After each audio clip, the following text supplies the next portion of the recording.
Moose Lake Community School received a massive donation to give scholarships to students pursuing higher education.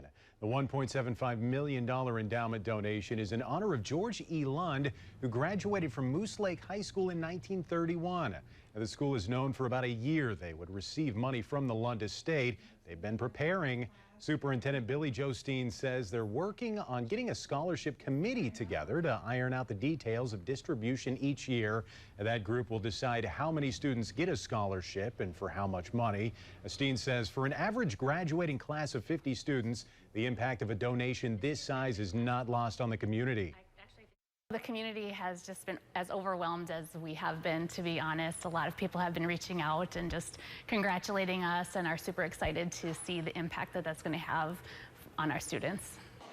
Recipients of the scholarship must be pursuing a career in engineering for the medical sciences. They must also be of high moral character and display financial need.